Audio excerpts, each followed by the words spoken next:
Soyez bénis, soyez bénis. Alors, Ecclésiaste 14, versets 1 à 11 nous enseigne que Dieu veut se faire un peuple saint. Verset 11. Afin que la maison d'Israël ne se souille plus, alors ils seront mon peuple.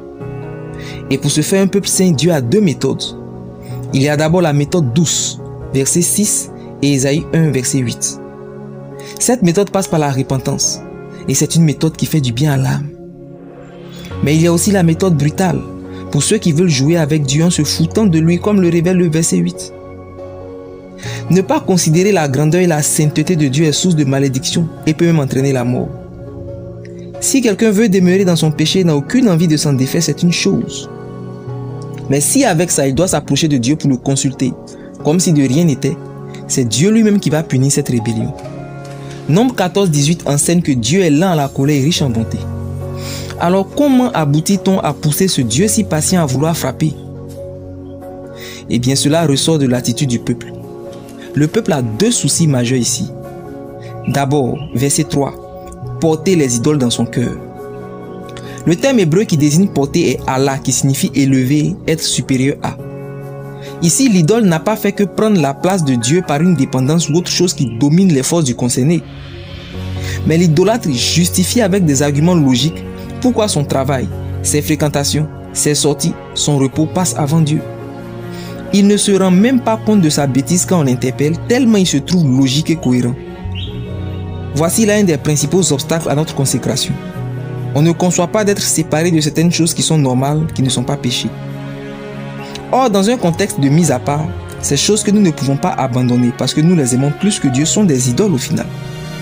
Au départ, une idole n'était pas forcément quelque chose péché, mais c'est une chose qui a plus de valeur pour nous que Dieu lui-même. Et en fin de compte, une chose qui n'était pas péché devient une cause de malédiction, une idole. Il y a des fréquentations que tu dois abandonner. Il y a des habitudes que tu dois abandonner plutôt que de les justifier. Tu n'as pas réalisé qu'elles sont devenues des idoles. Ou bien est-ce par orgueil que tu refuses d'admettre que ce sont des idoles qui ont pris la place que Dieu veut occuper dans ton cœur? Entre en toi-même et t'examine et répands-toi. Le deuxième souci majeur du peuple est de mettre devant ses yeux ce qui le fait tomber dans le péché, toujours au verset 3. Ce péché duquel tu n'arrives pas à sortir, c'est parce que tu ne te sépares pas de tout ce qui te fait tomber, de ces choses qui entretiennent ta chute. C'est parce que tu marches toujours avec ces personnes que tu n'arrives pas à arrêter ce pourquoi tu pleures la nuit ta culpabilité devant Dieu. Celui qui refuse de sortir de la voie de l'idolâtrie finira comme ce peuple, c'est-à-dire égaré loin de Dieu, verset 11. Et c'est à ce niveau que Dieu veut sévir pour punir. Mais pour en arriver là, la chose suit un processus. Pour s'égarer, il faut d'abord marcher progressivement jusqu'à un certain point où on n'arrive plus à retrouver le chemin. Et c'est ce qui se passe quand on porte nos idoles en fixant nos yeux sur la pierre d'achoppement, verset 3. On ne réalise pas qu'on marche dans la direction opposée à Dieu pour devenir en fin de compte zour, ce qui signifie étranger, c'est la tradition hébreu de éloigner. En marchant ici, on s'éloigne de Dieu jusqu'à être trop loin, jusqu'à être perdu.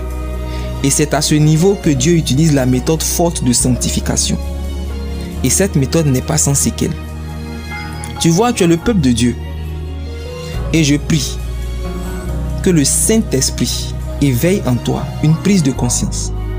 Je prie que le Saint-Esprit touche ton cœur afin que tu adhères à son idéal de sainteté. Reviens à Jésus.